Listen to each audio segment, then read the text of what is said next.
about astronomical photography.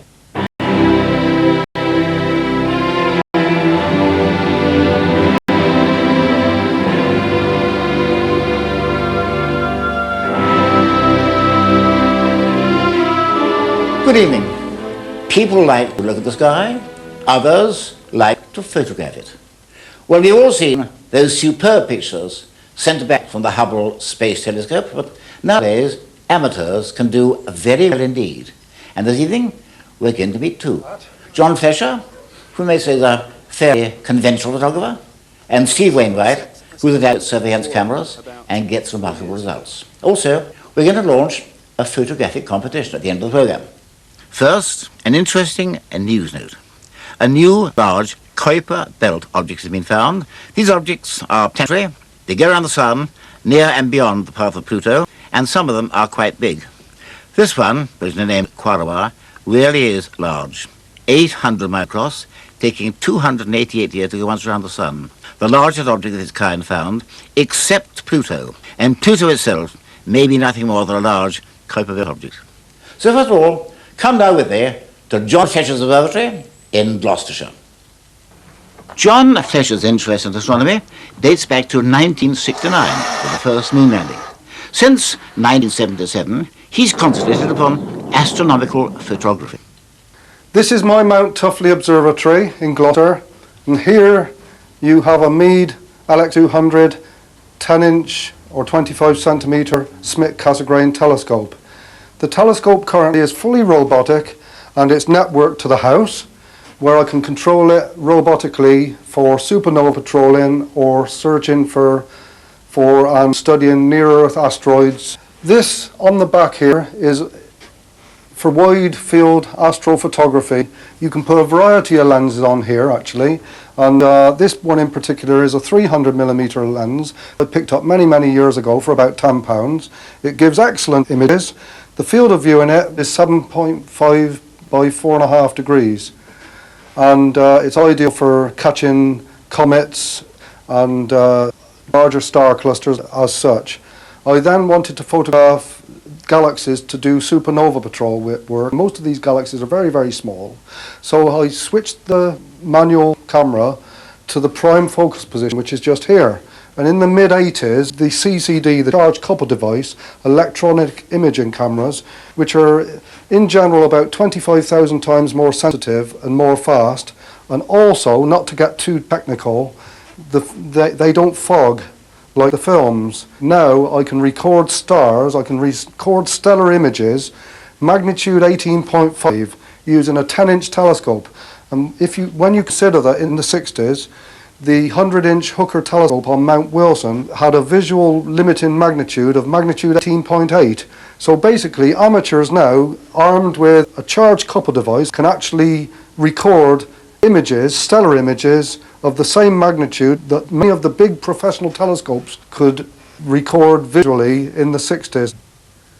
John, we've seen your observatory and I'm most impressed. Let's have a look at some of your pictures. What about that lovely view of Ursa Major, the Great Bear? Yes, well, this photograph here, Patrick, was taken using the 50mm lens. It actually is 1,000 square degrees of sky, and you can see the 7 stars of the Big Dipper and lots more down to magnitude 9 or 10. Magnitude 10 being at least 100 times fainter than what the human eye can see on an average night in Britain. I think everyone knows Ursa Major. The other great northern constellation is Cassiopeia, the W. That's right, yes. And this is a beautiful photograph of Cassiopeia. Again, like the first one, only a 24-second exposure, because that's the maximum duration that you can open the shutter with a standard lens before, due to the diurnal motion of the Earth, you get star trailing, and hence the images become blurred and trailed. And of course, occasionally you get something unusual. Ever tried meteor photography? I certainly have, yes. And here's a splendid photograph of the 8th and the 9th of November 1991 of a meteor that passed underneath to the northwest of the pointers in Ursa Major, and here you can see it fills a complete screen, and it was brighter than full moon, and this was sheerly by chance, Patrick. So now, beyond our system, shall we? Let's get out to the stars. What about star clusters? The star clusters, Patrick, I use telephoto lenses and lenses which I piggyback mount on the telescope, and the telescope is driven, so hence it allows for the diurnal motion of the Earth. As you can see by this superb photograph here, Messier 39, a triangular shaped star cluster in Cygnus, the Swan, can be seen here with myriads of hundreds of thousands of stars all around it, recorded in this few minutes exposure piggyback mounted, using fast tracks film again, Patrick. What about prime focus photography? Well, prime focus photography, Patrick, is going to gain the maximum amount of light into your camera, but it's going to have the smallest field of view. The average focal length of a telescope is perhaps 2,000 millimetres, and the field of view is going to be about 1.5 degrees by 1 degree. And on the 20th of September, this photograph here of Halley's Comet, when it was 14th magnitude and it was 200 million miles away from the Earth, was a 30-minute guided exposure, and I was basically sat at an illuminated crosshair 30 solid minutes at 3:30 in the morning. Amazing. We've been talking now about film photography. Now, what about CCDs? Well, CCD photography, Patrick, is the answer to a deep sky recorder's dreams. And linked with the modern telescopes, which are fully computerized and the drives are corrected automatically with programs, they are absolutely superb. I'll give you an example of this beautiful galaxy, Messier 106, in Canis Venatici, and there's also NGC 891, which is Caldwell number 23, I might add, and also the galaxy in Pegasus, NGC 7331, Caldwell number 30, is another splendid deep sky object that at prime focus using a CCD camera gives an absolutely superb full field of view of the object. Well, you've got a marvellous setup there. You're doing great work. I say, but you are by profession. You're a postman. When do you sleep? Very little, unless it's in the afternoon, Patrick. Cameras of all kinds can be got today. What about the little web camera? Costs no more than £30, and astronomically, it can be used to great effect. What about these surveillance cameras used in shops? I'm standing in a shop, actually Budgeons in Chelsea. Now, supposing I decided to steal something. The camera up there would catch me, and quite rightly so. But what about using one of these cameras for looking at the sky? That's just what Dr. Steve Wainwright's been doing. He's adapted this new technique and is taking some remarkable pictures. Well, Patrick, we use two kinds of cameras, really. There are two related technologies. One is the technology of the surveillance camera, the sort of camera that might catch Patrick Moore shoplifting and stealing loaves of bread, for example. Exactly.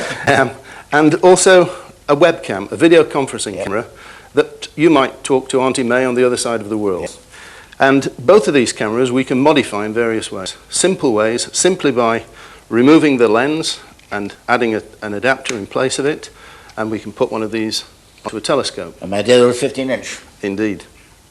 Another way that we can modify them is because these cameras can only take very, very short exposures of about a 50th of a second. Some of the members of my imaging group have made electronic modifications to them which enable us to take true long exposures from either webcams or surveillance cameras. And this means that the amateur can now use these sort of technologies very cheaply to produce images that rival some of those produced by the kind of devices that John uses. Well, let's now see your results. Right, well, the first thing I want to show you here, Patrick, is an amazing animation taken by Antonio Cidadeo in Portugal. And this is done by one of these little webcams, and you can see that he's managed to capture a complete lunation. And moreover, you can see the libration, you can see the movement of the moon, you can see it nodding backwards and forwards, and you can actually see it getting larger and smaller, as it really does. That's amazing. And here's one I'd like you to look at. It's got Sinus, Iridum, and it has Plato in there. And something else that I think is quite important to you as well. There, the ghost crater, adjoining Plato, and my suggestion, now renamed Bliss, after Nathaniel Bliss, the only astronomer royal who didn't have a crater. Yes. That's it, they make it up Bliss, and they have done so. A ghost, we just about see it there. Yeah. Very much eroded away. Must once have been a magnificent formation. It's been destroyed by later forces. Yeah. The next thing I'd like to show you is another bright object, the brightest of the lot. The sun? This is the sun, yes. And here you can see faculae, you can see the bright images, you can see the penumbra and the umbra of a large group of sunspots there. What about comets? This is a comet picture. I took this picture of comet Ikeya-Zhang. I took it with a normal surveillance camera. Well, I say normal, but it's one that's able to take quite long exposures. And so in real time, we can look at very deep sky objects. And here's another picture of the same comet when it went into the morning sky. You see it's changed in appearance quite a lot. Planets? Planets, yes. We've been able to do two things with planets. Here you can see Jupiter, you can see the red spot beautifully, you can see the bands, and you can see lots of structure on it. Amazing that this has been taken by an ordinary video conferencing web camera. And then, again, other people have been able to take animations of, in this case, Jupiter. And here we've got the rotation of Jupiter, and you can see the red spot rotating. What about Mars, my own particular interest? Okay, Mars. Mars next. Right. Well, here's a picture taken by Steve Massey down in Australia. He took a series of photographs and built them into an animation. And again, this has been taken with a surveillance camera. And he's taken pictures through red, blue and green filters and constructed a colour image. Here is an animation of the rotation of Mars. That's amazing. Absolutely remarkable, isn't it? And the detail on there approaches that taken by even the Hubble Space Telescope. It does indeed. It's Yeah. as much detail as I can ever see visually anyway with my 15-inch, probably Yes. rather more. On to the loveliest planet of all, Saturn. Now this is a picture which, again, amazing that it's taken by a webcam. I think it's equal to anything that's taken by purpose-built astronomical CCD cameras. You can see the ring structure very well. You can see surface structure on the planet. What telescope there? This is a 10-inch Meade. See the Enki beautiful there? Yeah. Yes, indeed. What about occultation of Saturn? I think you saw that, didn't you? Yes. Saturn coming out from behind the moon. Yes. I saw that one too, but my photograph wasn't as good as that. And what's quite difficult here is to get both the moon and the planet correctly exposed. And this is something that techniques have been developed by members of the forum to, they practice, they exchange notes and tell each other just how they did it. So once one person's done it, then everyone should theoretically be able to do it. Well, now let's go now, shall we, into deep sky, under our solar system. Yes. Well, we'll start off with a modified video conferencing camera. Here's a picture of M42 and in fact M43. The Orion Nebula. The Orion Nebula, indeed. And you can see there is the trapezium, and here are these wonderful structures coming out from the centre of that particular nebula. And then something that you wouldn't believe came from a webcam. M51. A whirlpool galaxy. Whirlpool galaxy, the companion galaxy here, and look at the structure in the spiral arms. And what telescope was that again? This again is a 10-inch Schmidt-Cassegrain. I mean, that is better than the Hubble 100-inch could do 50 years ago. Yes, Quite incredible. yes, with a very cheap camera. Ha. And then with a surveillance camera, which has been electronically modified, we've been able to obtain pictures of M81 in Ursa Major. Yes, indeed. And it's quite a difficult object to photograph because the centre of it is very bright and the spiral arms are very dim. And so what people normally tend to do is to make a good image of the centre and miss the outside. Yes. But here we've been able to capture all of that galaxy. It's a beautiful galaxy with a surveillance camera that's been electronically modified. Right, now here we've got the Swan Nebula, and that was taken by a surveillance camera. You can see the head and the neck there and the body. Beautiful picture. And another one that I like particularly is the Trifid Nebula. And this is a picture that we took in Portugal at the Coa Observatory. This is through the 20-inch Newtonian telescope. Now there's one other technique that I really ought to show you, which is, I think, amazing. And this is a software technique that's been developed in the Coa Observatory at Portugal. And that is, well, here's a picture. We've synthesized a long exposure by actually adding together 2,000 video frames. The camera was on a static tripod, just pointing at the sky. And what we've got there is what you would expect. We've got star trails.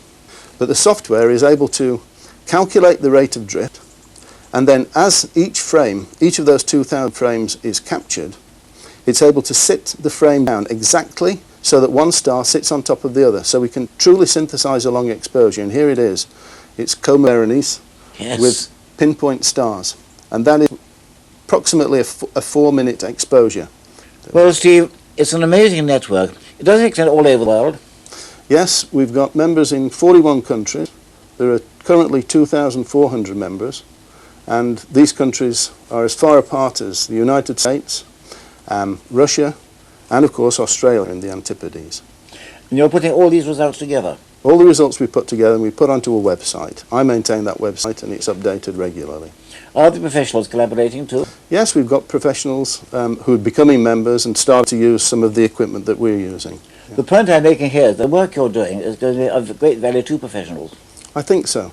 And another side that I think is particularly important, because it's relatively low cost, I think it's a way of encouraging astronomers to have a go at taking astrophotographs. Once they've achieved success with the kind of equipment that we're developing, they will feel inclined to go out and spend rather more money on state-of-the-art astronomical CCD cameras, produce maybe even better images. What would you say is the financial outlay needed to really get going in your website? I would say £100. That's quite amazing, isn't it? Yes. Well, Steve, I do congratulate you. It's the most amazing feat. And as you showed this programme only a few years ago, no one would have believed it. I know. 4 years ago, I wouldn't have believed it. And now for our photographic competition. Here are the rules. Photograph any astronomical object. Photographs must be taken this year with your own equipment, and if you're under 21, please add your age. We'll select 10 finalists, post them on our web, and then have an online vote for the eventual winner. And here's where to send them. Look on the BBC webpage, www.bbc.co.uk/space or CFAX page 620. So go to it, and the best of luck. We've heard a great deal. We've seen very many good pictures. Now, can we imagine that I want to go in for astronomical photography and enter our competition? How do I go about it? How do I start? What do I do? John? Well, first of all, Patrick, you purchase an SLR camera with a manual B set in, and then you can purchase a small development tank and some black and white film, develop your own, and you can take some splendid photographs of the constellations like Ursa Major and Cassiopeia. Total cost? £20 for the equipment and perhaps 100 to 200 for the camera. Sounds reasonable. Steve? Well, if you want to do something rather more unconventional, I would say first of all visit our website. Read the frequently asked questions and maybe join the group. Purchase yourself a relatively low-cost webcam, and you need a computer, of course, but you could produce quite nice photographs of maybe things like the moon, and you could submit them on a floppy disk. Thank you both. I hope you'll help me judge the finalists. Now, our newsletter is ready this month. Number 87. You can get it by sending your stamped envelope to The Sky at Night, room 5350, BBC, White City, London, W12 7TS. And when I come back next month, we're returning to George L. Bank to talk about the future of radio astronomy. Until then, good night.